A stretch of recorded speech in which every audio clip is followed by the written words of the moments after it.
Hello everyone, कैसे हो आप सभी। उम्मीद है होंगे और बढ़िया अपनी तैयारी भी कर रहे होंगे। तो हमारी नेक्स्ट क्लास स्टार्ट है आज सीडीपी की। और अच्छी खबर ये है कि मुश्किल से 4 या 5 दिन लगेंगे, हमारी सीडीपी की क्लासेस जो हैं कंप्लीट हो जाएंगी। हमारा सीडीपी जो है, जो आफ्टरनून वाली क्लास है, ये ख़त्म हो जाएगी। रह जाएगी सिर्फ नाइट वाली प्रैक्टिस के लिए। तो चलो स्टार्ट करते हैं बिना देर किए, क्योंकि हमें 5-6 दिन में कंप्लीट करना है इसको। ठीक है, तो सबसे पहले देखेंगे अपन बच्चों को शारीरिक और मानसिक दंड पर प्रतिबंध। इसके पहले का हम पढ़ चुके हैं, वो ध्यान देना है।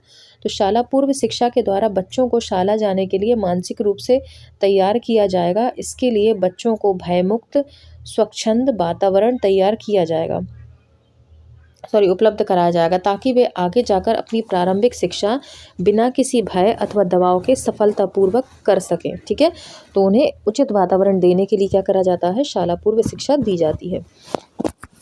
ठीक है, प्रत्यक्ष अथवा परोक्ष किसी भी रूप में बच्चों को शारीरिक अथवा मानसिक रूप से प्रताड़ित नहीं किया जाए। प्रत्यक्ष यानी डायरेक्ट, और परोक्ष यानी इनडायरेक्ट। तो या डायरेक्ट या इनडायरेक्ट किसी भी रूप से आप उसको शारीरिक या मानसिक रूप से प्रताड़ित नहीं कर सकते। इसके लिए इसके अंतर्गत कार्यकर्ता, शिक्षक, आंगनवाड़ी केंद्र अथवा शाला पूर्व शिक्षा शाला पूर्व केंद्र में उपस्थित होने वाले विजिटर्स, माता पिता सभी सम्मिलित होंगे। ठीक है, इसके अंतर्गत क्या क्या होंगे, सभी को इंक्लूड करा जाएगा। कार्यकर्ता हो, शिक्षक हो, आंगनवाड़ी केंद्र अथवा शाला पूर्व शिक्षा में उपस्थित होने वाले विजिटर्स हों, माता पिता हों, सभी इसमें सम्मिलित होंगे। बच्चे के शारीरिक, मानसिक या किसी भी अन्य तरह का उत्पीड़न पाए जाने पर जेजे एक्ट की धारा 75 तथा धारा 82(1) तथा पॉक्सो एक्ट की धारा 14 एवं 15 के अनुसार कार्यवाही की जाएगी। ठीक है, इतनी धाराएं लगेंगी उन पर। आगे आता है शाला पूर्व शिक्षा केंद्रों के संचालन के लिए मान्यता।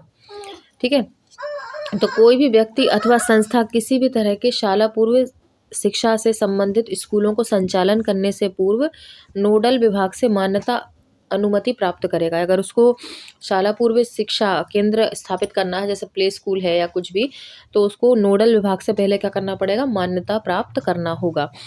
निर्धारित मापदंडों की पूर्ति किए बिना किसी भी शाला पूर्व शिक्षा से संबंधित स्कूल का संचालन मान्य नहीं होगा। जब तक आप मानदंडों को पूर्ण नहीं करोगे उसके, तब तक आप संचालन नहीं कर सकते किसी भी शाला पूर्व शिक्षा से संबंधित स्कूल का। यदि शाला पूर्व शिक्षा से संबंधित कोई भी स्कूल बिना मान्यता के अथवा मान्यता निरस्त होने के बाद संचालित करते पाया गया, तो उस पर नियमानुसार निर्धारित दंड अधिरोपित किया जा सकेगा। ठीक है, तो गैर सरकारी क्षेत्र के पूर्व प्राथमिक स्कूलों को अनुमति संबंधी नियमों को सरल बनाया जाएगा।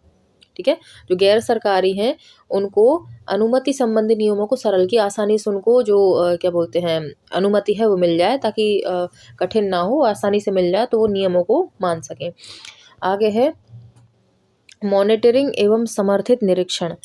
राष्ट्रीय शिक्षा नीति के अनुसार ईसीसीई पाठ्यक्रम और शिक्षण विधि की जिम्मेदारी मानव संसाधन विकास मंत्रालय की होगी। किसकी होगी, मानव संसाधन विकास मंत्रालय की। ईसीसी पाठ्यक्रम और शिक्षण विधि की जिम्मेदारी, कौन कौन पाठ्यक्रम इसका निर्धारित करेगा और कौन शिक्षण विधि बताएगा, इसकी जिम्मेदारी कौन लेगा, मानव संसाधन विकास मंत्रालय लेगा, ताकि प्राथमिक विद्यालय के माध्यम से पूर्व प्राथमिक विद्यालय तक इसकी निरंतरता सुनिश्चित की जा सके और शिक्षा के मूलभूत पहलुओं पर ध्यान केंद्रित किया जा सके। ठीक, आगे देखते हैं।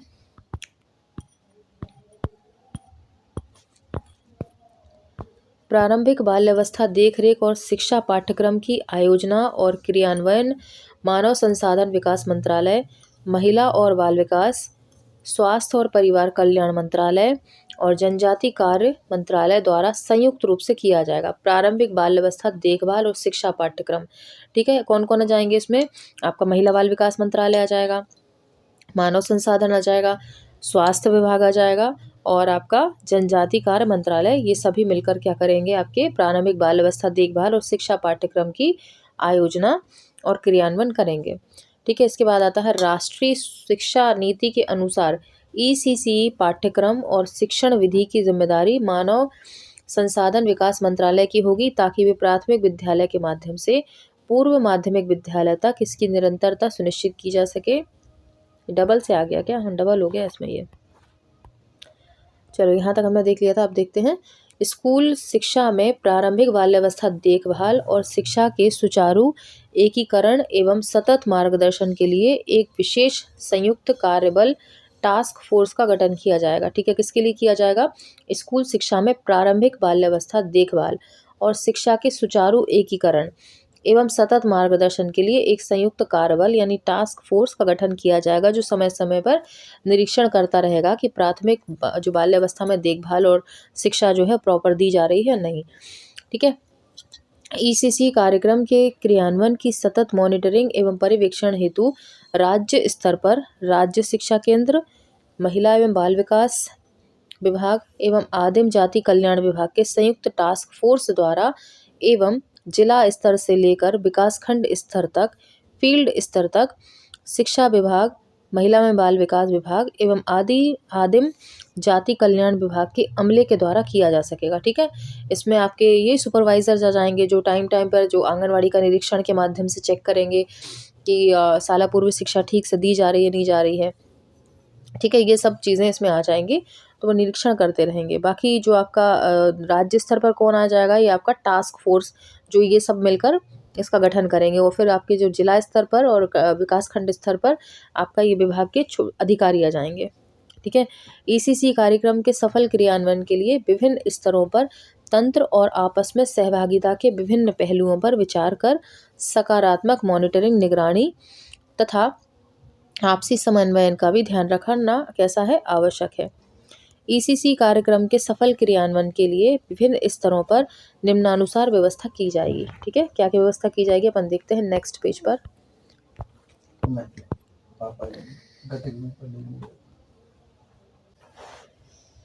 चलो जी, नेक्स्ट आता है अपना राज्य स्तर से की जाने वाली कार्यवाही। राज्य स्तर से क्या कार्यवाही होती है वो देखते हैं। नीति के तहत कार्यवाही सुनिश्चित करना, जो नीति में है वो उसके तहत क्या करेंगे, कार्यवाही सुनिश्चित करना। शाला पूर्व शिक्षा नीति के प्रभावी क्रियान्वयन हेतु राज्य स्तर पर एक सेल का गठन किया जाना। ठीक है, शाला पूर्व शिक्षा नीति के प्रभावी क्रियान्वयन हेतु राज्य स्तर पर एक सेल का गठन किया जाना। नीति के प्रावधानों को क्रियान्वित करने हेतु प्रशासकीय अमले में वृद्धि करना। आंगनवाड़ी केंद्र से लेकर राज्य स्तर तक अलग से शाला पूर्व शिक्षा विंग की स्थापना करना। ठीक है, नीति के जो प्रावधान है उनको क्रियान्वित करने हेतु प्रशासकीय अमले में वृद्धि करना। ठीक है, आंगनवाड़ी केंद्र से लेकर राज्य स्तर तक अलग से शाला पूर्व शिक्षा विंग की स्थापना करना। शाला पूर्व शिक्षा हेतु अभिलेखों के संधारण एवं मॉनिटरिंग हेतु नोडल विभाग द्वारा निर्धारित प्रपत्र तैयार कर नमूने संबंधी सभी संस्थाओं को उपलब्ध कराना। अशासकीय शालाओं को मान्यता प्रदान करने हेतु प्राधिकृत अधिकारी तथा प्रक्रिया तय करना। ओके, इसके लिए क्या करेंगे, अशासकीय जो शालाएं हैं उनको मान्यता प्रदान करने हेतु प्राधिकृत अधिकारी तथा प्रक्रिया उनके लिए तय करना। क्या क्या कौन अधिकारी होंगे, क्या प्रक्रिया होगी, सब उनको बताना। शिक्षक शिक्षिकाओं एवं आंगनवाड़ी कार्यकर्ताओं की सेवा शर्तों का निर्धारण, इनको इनकी सेवा शर्तें कि आपको सेवा में रहकर ये काम करना है। 3 से 6 वर्ष के प्रत्येक बच्चे की पाठशाला पूर्व शिक्षा सुनिश्चित करना। प्रशासकीय अमले की क्षमताओं के शुद्धिकरण की व्यवस्था करना। ठीक है, पाठशाला पूर्व शिक्षा की सतत मॉनिटरिंग हेतु राज्य स्तर पर पृथक सॉफ्टवेयर विकसित किया जाकर निगरानी की जा सकेगी। ये काम इसमें होंगे। अब जिला स्तर का देखते हैं, जिला स्तर से क्या कार्रवाई होगी।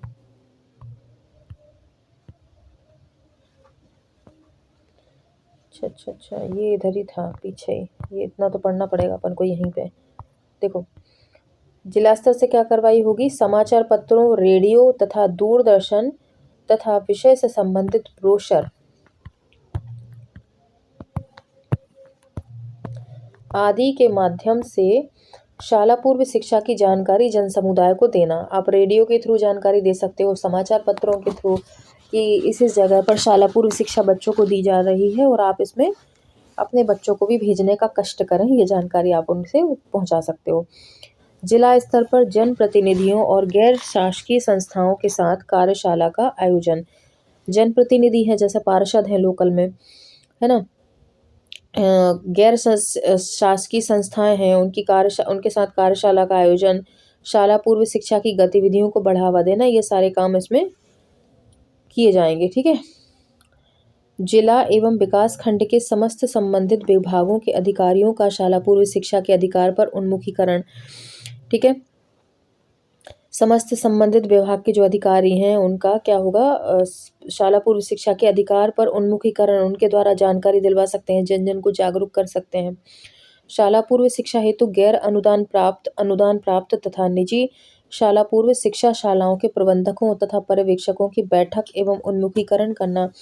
क्या करना, उनके साथ बैठक करना और उनको भी थोड़ा सा जानकारी देना कि आप भी लोगों तक ये बात पहुंचाएं। पर्यवेक्षक सेक्टर स्तर पर आंगनवाड़ी कार्यकर्ता का उन्मुखीकरण करना। ठीक है। पर्यवेक्षक सेक्टर स्तर पर आंगनवाड़ी कार्यकर्ताओं को उन्मुखीकरण करना कि आपको बच्चों को पढ़ाना है। इसके बाद शाला पूर्व शिक्षा से वंचित बच्चों के माता पिता अथवा अभिभावकों से संपर्क कर उन्हें बच्चों की शाला पूर्व शिक्षा हेतु प्रेरित करना। बच्चों ने बीच में पढ़ाई छोड़ दी तो माता पिता से बोलना कि आगे उनकी कंटिन्यू करें। ठीक है, उन्हें प्रेरित करें। शाला पूर्व शिक्षा केंद्र आंगनवाड़ी केंद्रवार बच्चों के नामांकन की पुष्टि करना कि आंगनवाड़ी केंद्रों में या शाला पूर्व शिक्षा केंद्र में प्रॉपर बच्चों का रजिस्ट्रेशन है कि नहीं है। अशासकीय शासकीय संस्थाओं एवं आंगनवाड़ी केंद्रों में शिक्षकों कार्यकर्ताओं की उपलब्धता कि वहाँ पर बच्चे तो हैं लेकिन टीचर अवेलेबल हैं या नहीं है। इसके बाद उपलब्ध अधोसंरचना यानी उपलब्ध अधोसंरचना, अनुपलब्धता की स्थिति में वैकल्पिक व्यवस्था, अगर नहीं है तो वैकल्पिक कुछ ढूंढना पड़ेगा। ठीक है। नीति में निहित मापदंडों के अनुरूप प्रत्येक शासकीय अशासकीय एवं पूर्व प्राथमिक शालाओं तथा आंगनवाड़ी केंद्र में वर्तमान स्थिति का आकलन करना। शाला पूर्व शिक्षा केंद्रों के बच्चों तथा आंगनवाड़ी के बच्चों की रिपोर्ट कार्ड जारी करना। ठीक है। क्या करना, रिपोर्ट कार्ड जारी करना कि क्या रिपोर्ट रही है, कैसा बच्चे ने परफॉर्मेंस दी है पूरे मंथ। इसके बाद ऐसी बसाहटों की पहचान यानी मैपिंग करना जहां निर्धारित मापदंडों की पूर्ति होने के बावजूद शाला पूर्व शिक्षा केंद्र आंगनवाड़ी या उपकेंद्र आंगनवाड़ी की सुविधा उपलब्ध ना हो। ठीक है, जो निर्धारित मापदंड है उनकी क्या नहीं है, उपलब्धता ही नहीं है उन चीज़ों की। ऐसे जगह की मैपिंग करना।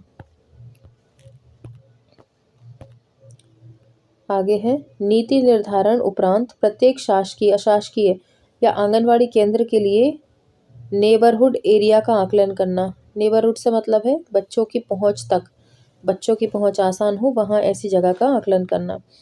यदि किसी बच्चे का विकास अवरुद्ध हो रहा है तो उसकी पहचान कर विषय विशेषज्ञों तथा विभाग को अवगत कराना। ठीक है, किस कारण से विकास अवरुद्ध हो रहा है इसकी जानकारी पहुंचाना। 3 से 6 वर्ष के ऐसे बच्चे जो कभी भी आंगनवाड़ी केंद्र या अन्य समकक्ष अर्थात शाला पूर्व शिक्षा केंद्र से संबंधित किसी भी शाला में दर्ज नहीं है की पहचान करना ताकि कोई भी बच्चा शाला पूर्व शिक्षा से वंचित ना रहे।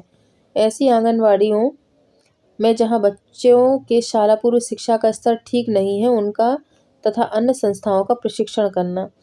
ठीक है, जहाँ की आंगनवाड़ी केंद्र हैं उनका अगर बच्चों का स्तर ठीक नहीं है, उनका प्रॉपर विकास नहीं हुआ है तो ऐसी जगह को चिन्हित करना और वहाँ पर कार्यकर्ताओं या शिक्षकों का क्या करना, प्रशिक्षण देना। अब स्थानीय निकायों का क्या दायित्व है वो देखते हैं। ग्रामीण शहरी स्थानीय निकायों का दायित्व होगा कि अपने क्षेत्रांतर्गत निवासरत सभी 3 से 6 वर्ष के बच्चों के लिए पड़ोस में शाला पूर्व शिक्षा केंद्र संचालन हेतु तथा यथा आवश्यक व्यवस्थात्मक तथा भवन निर्माण, भूमि आवंटन, रखरखाव आदि एवं पर्यवेक्षण में सहयोग प्रदान करें। ठीक है, इसमें सहयोग प्रदान करना है बच्चों का नामांकन, पालक परामर्श, गतिविधि संचालन आदि में सहयोग प्रदान करें। इसके बाद आता है इस हेतु सुसंगत प्रावधान संबंधित विभागों द्वारा जारी किए जाएंगे। इस हेतु सुसंगत प्रावधान जो है संबंधित विभागों द्वारा जारी कर दिए जाएंगे। अब आता है शोध मूल्यांकन एवं प्रलेखीकरण। CCE अंतर्गत, ECC तो नहीं है इसमें, CCE दिया हुआ है, ECC होगा। अंतर्गत अंतर्राष्ट्रीय एवं राष्ट्रीय नवाचारों के साथ भारत में कई शताब्दियों से बाल्यावस्था शिक्षा बाल्यावस्था शिक्षा के विकास के लिए प्रचलित प्रथाओं पर राष्ट्रीयतम शोध को शामिल किया जाएगा। ठीक है, ये शोध को शामिल किया जाएगा। आगे देखते हैं। स्थानीय परंपराओं में प्रचलित कला, कहानियाँ, कविता, खेल, गीत और बहुत कुछ शोध कार्य में शामिल होगा। ठीक है, स्थानीय परंपराओं में प्रचलित कला, कहानियाँ, कविता, खेल, गीत और बहुत कुछ शोध कार्य में शामिल होगा। शाला पूर्व शिक्षा के शोध, कार्यान्वयन एवं मॉनिटरिंग का साक्ष्य आधारित दृष्टिकोण सुनिश्चित करने के लिए बाह्य संस्थाओं से शोध एवं मूल्यांकन करवाया जाएगा। पढ़ते चलो बस इनको, ज़्यादा कुछ वैसा नहीं है। अब डेटा वाली बात नहीं है इसमें, सिर्फ सुनो बस इसको। प्रारंभिक वर्षों से ही बच्चों के सर्वांगीण विकास को ट्रैक करने के लिए मौलिक शोध हेतु अध्ययन तथा मौलिक शोध हेतु निधियों का आवंटन किया जाएगा। ठीक है, अगला है जागरूकता और हिमायत। समुदाय तथा अभिभावकों को शाला पूर्व शिक्षा के लिए जागरूक तथा संवेदनशील बनाने के लिए जनसंचार के माध्यम से दीर्घकालिक अभियान बनाकर प्रचार प्रसार किया जाएगा। ठीक है, जनसंचार के माध्यम से क्या किया जाएगा? दीर्घकालिक अभियान बनाकर प्रचार प्रसार किया जाएगा। कार्यक्रम को रोचक तथा मनोरंजक बनाया जाएगा। प्रतिवर्ष आंगनवाड़ी चलो अभियान चलाकर समुदाय को अधिक से अधिक जागरूक बनाने का प्रयास किया जाएगा। नेक्स्ट है संस्थागत और कार्यान्वयन प्रबंध प्रशिक्षण व्यवस्था। विभाग द्वारा विभिन्न स्तर पर प्रशिक्षणों की व्यवस्था की जा सकेगी। शिक्षकों के मिनिमम लेवल ऑफ लर्निंग तथा मैक्सिमम लेवल ऑफ लर्निंग का निर्धारण किया जाएगा, है ना। आंगनवाड़ी कार्यकर्ताओं शिक्षक की भूमिका के अनुरूप क्षमता के आकलन हेतु मॉड्यूल विकसित करना। प्रशिक्षण कोर्स अनिवार्य एवं अभिरुचि पर आधारित होना चाहिए। महिला एवं बाल विकास द्वारा शासकीय अशासकीय ECCA संस्थाओं की मॉनिटरिंग की जाएगी। आंगनवाड़ी कार्यकर्ता शिक्षकों का प्रशिक्षण, डिप्लोमा, सर्टिफिकेट इत्यादि कार्य राज्य शिक्षा केंद्र द्वारा महिला एवं बाल विकास के समन्वय से किया जाएगा। सांकेतिक आधारित प्रगति रिपोर्ट आंगनवाड़ी कार्यकर्ता शिक्षकों की होनी चाहिए। ठीक है, नेक्स्ट देखेंगे।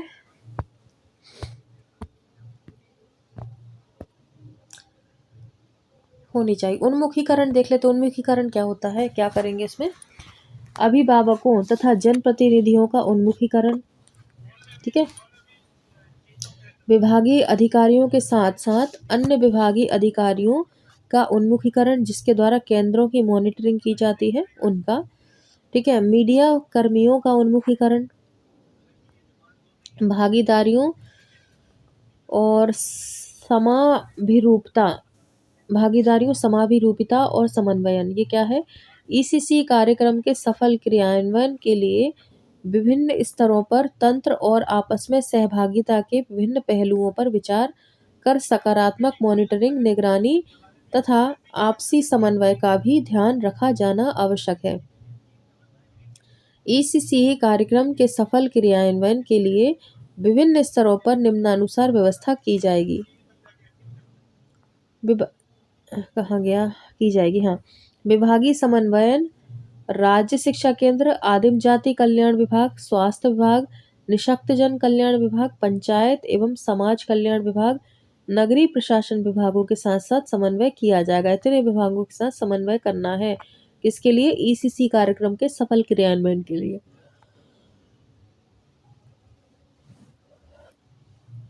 नेक्स्ट है राज्य शिक्षा केंद्र द्वारा कोर्स डिजाइन, करिकुलम इत्यादि तैयार किया जाएगा जिसे महिला एवं बाल विकास विभाग की सहमति से लागू किया जाएगा। किसकी सहमति? महिला एवं बाल विकास की सहमति से। आगे देखेंगे। रिसोर्स ग्रुप, विशेषज्ञ, पेशेवर, उच्च शिक्षण संस्थाओं, अशासकीय संस्थाओं तथा व्यक्तियों में से स्वैच्छिक कार्य करने वाली संस्थाओं एवं समूहों की राज्य, जिला और उप जिला स्तरों पर पहचान कर मॉनिटरिंग की जाएगी। पर्यवेक्षण और क्षमता निर्माण के सरकारी प्रयासों में क्रमिक और प्रभावी तरीके से सहायता करने के लिए सहयोग लिया जाएगा। नीतिगत लक्ष्यों को प्राप्त करने और प्रयासों में सहायता लेने के लिए शासन निश्चित समयावधि के लिए समुदाय, गैर सरकारी सेवा प्रदाताओं और निजी सेवा प्रदाताओं सहित बहुमुखी स्टेक होल्डरों के साथ समयबद्ध भागीदारी के माध्यम से निश्चित दिशा निर्देशों और मानकों का पालन सुनिश्चित हो सकेगा। ठीक। शाला पूर्व शिक्षा के लिए निवेश में वृद्धि।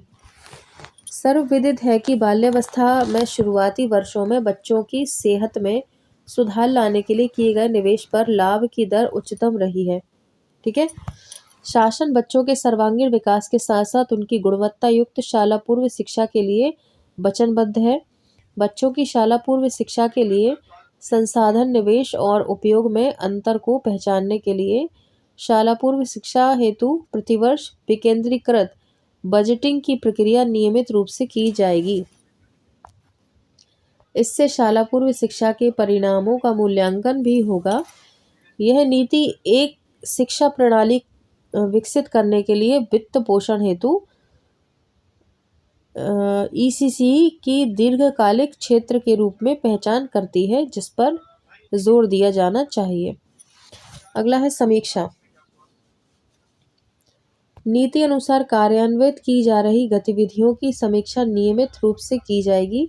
आंगनवाड़ी केंद्रों तथा शाला पूर्व शिक्षा केंद्रों पर पाठ्यचर्या तथा पाठ्यक्रम लागू होने के पश्चात निर्धारित समयावधि में मूल्यांकन कर आवश्यकतानुसार सुधार किए जाएंगे एवं निर्धारित कार्यक्रम अनुसार समय समय पर इसकी विस्तृत समीक्षा की जाएगी।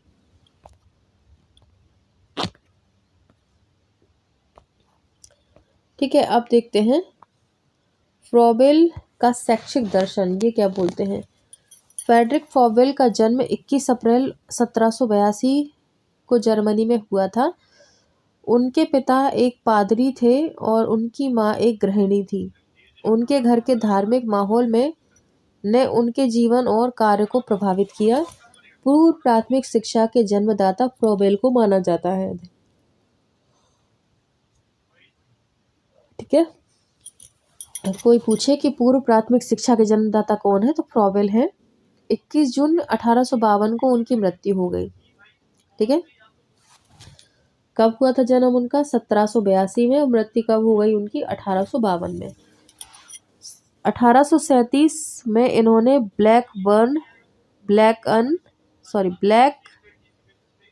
ब्लैकनबर्ग में से 4 से 8 वर्ष के बच्चों के लिए किंडरगार्टन की स्थापना की।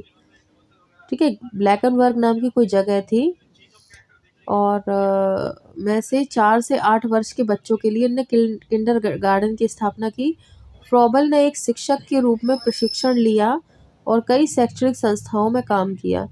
रूसो और पेस्टोलॉजी जैसे दार्शनिकों के विचारों से प्रभावित होकर इन्होंने अपना स्वयं का शैक्षिक दर्शन और पद्धति विकसित की। ठीक है। फ्रॉबेल को विकास किंडरगार्टन के निर्माण के लिए जाना जाता है, जिसकी स्थापना उन्होंने 1837 में की थी। ठीक है।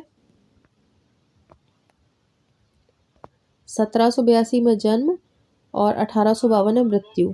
ठीक है। और 1837 में ही क्या था, इनने किंडरगार्टन की स्थापना की थी। आगे देखेंगे। जर्मन में किंडरगार्टन शब्द का अर्थ बच्चों का बगीचा है, जर्मन में। ठीक है। किंडरगार्टन, किड अपन बोलते हैं किड्स, किंडर, और गार्टन मतलब गार्डन, बगीचा। तो किंडरगार्टन को छोटे बच्चों के लिए खेल और अन्वेषण का माध्यम से सीखने के स्थान के रूप में डिजाइन किया गया है।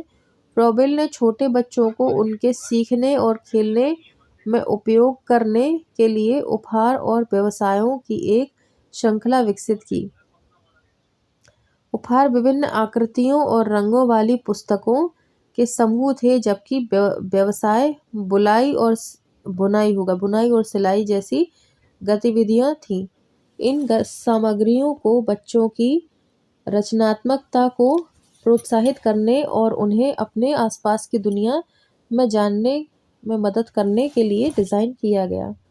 फ्रॉबेल के शैक्षिक दर्शन ने बच्चों के सीखने में खेल, रचनात्मकता और सामाजिक संपर्क में के महत्व पर बल दिया।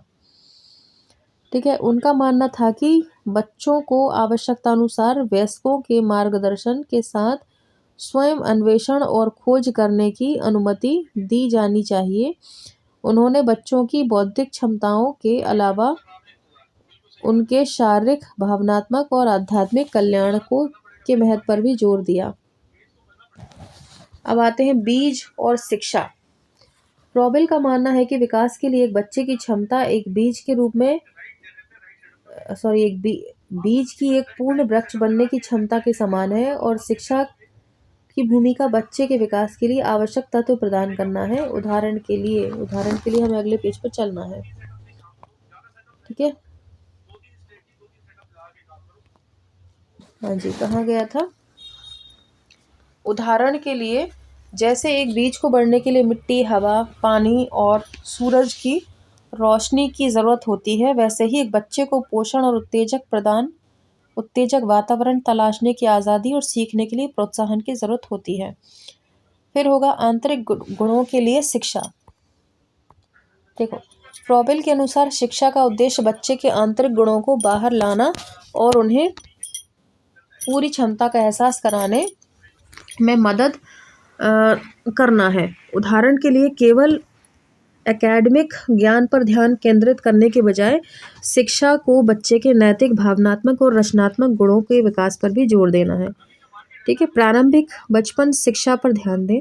फ्रॉबेल का शैक्षिक दर्शन मुख्य रूप से 4 से 8 वर्ष के बच्चों की शिक्षा पर केंद्रित है, क्योंकि उनका मानना है कि यह बच्चे की वृद्धि और विकास के लिए सबसे प्रारंभिक अवधि थी। उदाहरण के लिए फ्रॉबेल ने एक छोटे बच्चों को एक ऐसा वातावरण प्रदान करने के लिए किंडरगार्टन सिस्टम बनाया जो उनके शारीरिक, बौद्धिक और भावनात्मक विकास को पोषण करता है। आदर्शवादी दर्शन और मनोविज्ञान।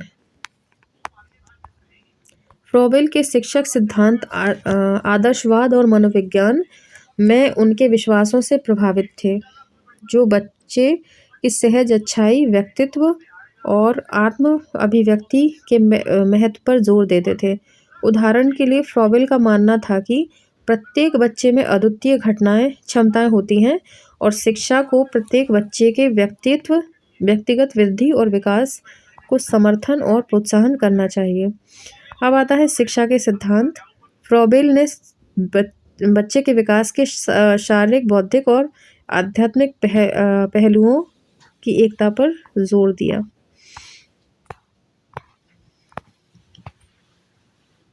ठीक है, उदाहरण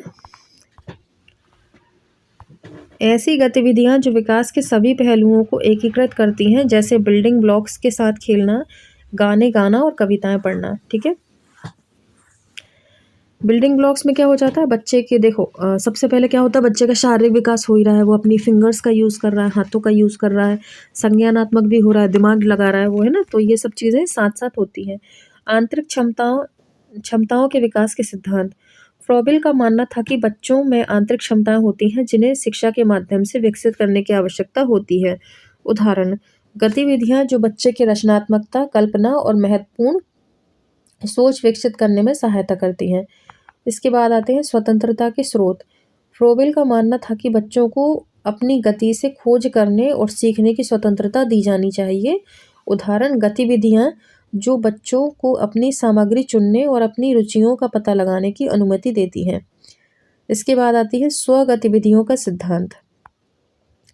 फ्रॉबेल का मानना था कि बच्चों को अपने स्वयं के सीखने की सक्रिय भागीदार होना चाहिए। उदाहरण गतिविधियां जो बच्चों को अपने निर्णय लेने और अपने सीखने की जिम्मेदारी लेने के लिए प्रोत्साहित करती हैं। स्वखेल द्वारा सीखने के सिद्धांत। फ्रॉबेल का मानना था कि खेल छोटे बच्चों के लिए सीखने का एक अनिवार्य हिस्सा है। उदाहरण ऐसी गतिविधियां जिनमें खेल जैसे कि खेल, कहानी सुनाना और नाटक करना शामिल है। सामाजिक भागीदारी के सिद्धांत। फ्रॉबेल का मानना था कि बच्चे सामाजिक सेटिंग में सबसे अच्छा सीखते हैं और समूह गतिविधियों पर जोर देते हैं। उदाहरण ऐसी गतिविधियां जो बच्चों को एक साथ काम करने के लिए प्रोत्साहित करती हैं, जैसे सामग्री साझा करना या समूह परियोजनाएं और सर्कल टाइम चर्चाएं। अब आता है धार्मिक और नैतिक शिक्षा।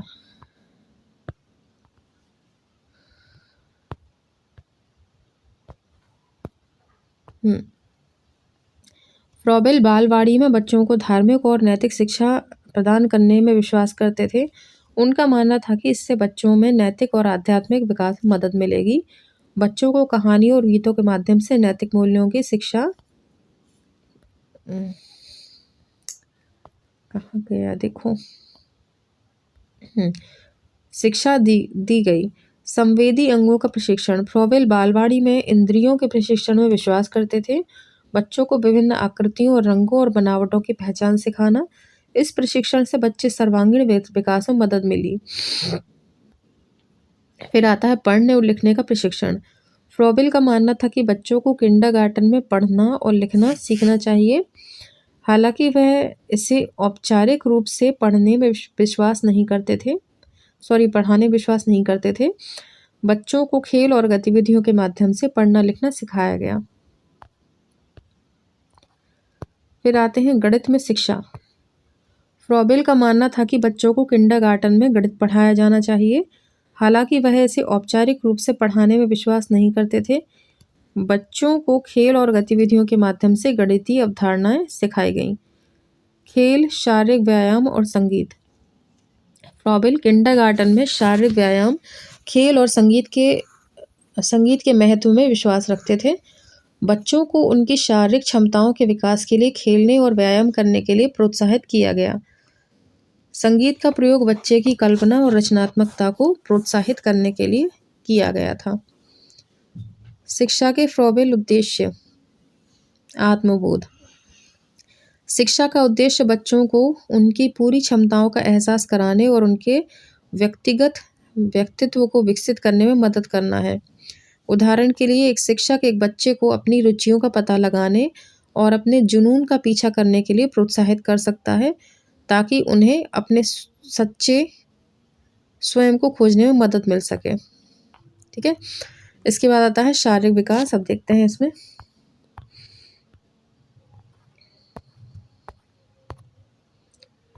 शारीरिक विकास में क्या आता है। शिक्षा का उद्देश्य बच्चों को उनकी शारीरिक क्षमताओं को विकसित करने और अच्छे स्वास्थ्य को बनाए रखने में मदद करना है। उदाहरण के लिए एक शिक्षक शारीरिक विकास को बढ़ावा देने के लिए बच्चों को खेल या नृत्य जैसी शारीरिक गतिविधियों में शामिल होने के लिए अवसर प्रदान कर सकता है। अगला है बौद्धिक विकास। शिक्षा का उद्देश्य बच्चों को मानसिक क्षमताओं को विकसित करने और ज्ञान और कौशल बढ़ाने में मदद करता है। उदाहरण के लिए एक शिक्षक उत्तेजक शिक्षण गतिविधियां प्रदान कर सकता है, जो बच्चों की सोच को चुनौती देती है और उन्हें आलोचनात्मक और रचनात्मक रूप से सोचने के लिए प्रोत्साहित करती है। नेक्स्ट है फिर हमारा सामाजिक विकास। शिक्षा का उद्देश्य बच्चों को दूसरे के साथ बातचीत करने और समाज के जिम्मेदार सदस्य बनने के लिए मदद करना है।